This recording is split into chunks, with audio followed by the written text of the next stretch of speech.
నమస్కారం అండి. బీరకాయ పుల్లగూర తయారీ విధానానికి కావాల్సిన పదార్థాలు: పచ్చిమిర్చి ఒక 10 తీసుకున్నాను, 4 ఎండుమిర్చి, ఒక మామిడికాయ, 2 చింతపండు రెక్కలు, 2 టమాటాలు, ఎర్రగడ్డ, తెల్లగడ్డ, పసుపు. ఇది తిరగబాతకండి. ఆయిల్, ఆవాలు, జీలకర్ర, మెంతులు అండి. నేను ఇప్పుడు సగం ఎర్రగడ్డ కూరలో ఉడకబెట్టేదానికి వేస్తాను. ఒక 4 తెల్లగడ్డలు ఉడకబెట్టేదానికి తిరగబాతకి తెల్లగడ్డ ఎర్రగడ్డ తిరగబాతకి వేస్తానండి. ఇప్పుడు వీటిని తరుక్కుందాం. చూడండి, బీరకాయ కూడా తాట తీసుకుని వేస్తాను.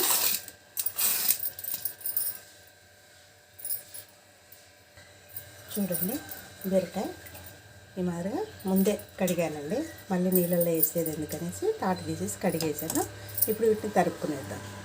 చూడండి, బీరకాయ తరుక్కున్నాం కదా. ఇప్పుడు పచ్చిమిర్చి కూడా తరుక్కునేద్దాము.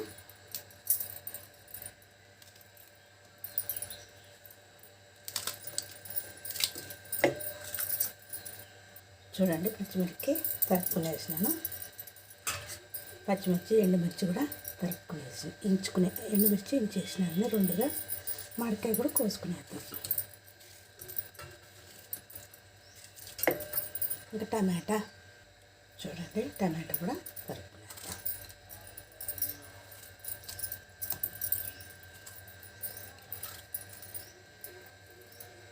చూడండి, ఇప్పుడు ఎర్రగడ్డ తరుక్కునేద్దాము. చెప్పాను కదా, సగం ఎర్రగడ్డ వేస్తాను, సగం ఎర్రగడ్డ తిరగబాతకి వేస్తాను. తెల్లగడ్డ కూడా చూడండి సగం వేస్తాను నేను. ఎర్రగడ్డ కూడా తరుక్కున్నాను.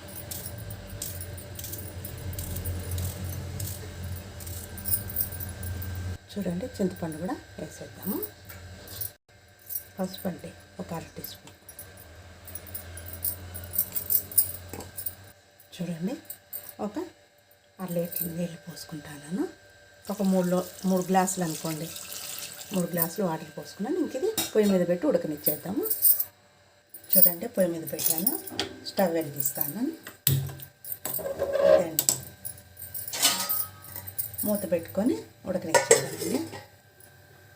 చూడండి, తెల్లగడ్డ దంచుకున్నాను. ఇప్పుడు ఎర్రగడ్డ సన్నగా తరుక్కుంటాను.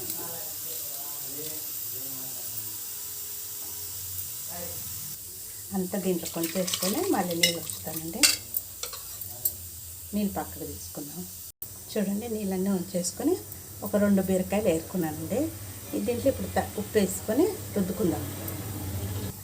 చూడండి, ఉప్పు 1 స్పూన్ వేసుకుంటాను. ఇంకా దీంతో రుద్దేద్దామండి. చూడండి, ఈ మాదిరిగా రుద్దుకుని వేసినాను. ఈ వాటర్ పోసేద్దాము. బీరకాయని కూడా కొంచెం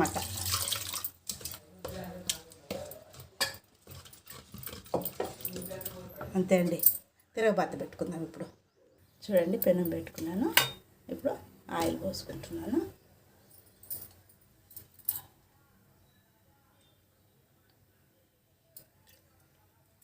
ఒక 2 టేబుల్ స్పూన్లు అయితే సరిపోతుంది. చూడండి, కాయింది. ఆవాలు, మెంతులు, జీలకర్ర, కరివేపాకు, ఎర్రగడ్డ, తెల్లగడ్డ.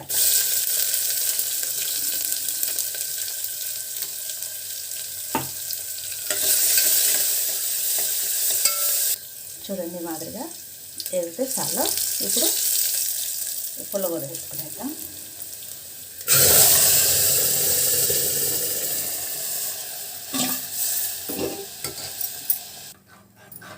చూడండి, ఒక్క మంట ఉడకనిద్దాం.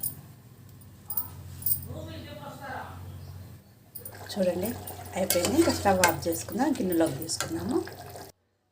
చూడండి, గిన్నెలోకి తీసుకుంటాము.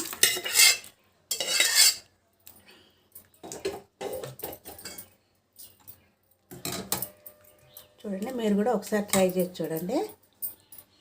సంగటికి బాగుంటుంది, వేడివేడి అన్నంలో కూడా బాగుంటుంది. ఒకసారి ట్రై చేయండి.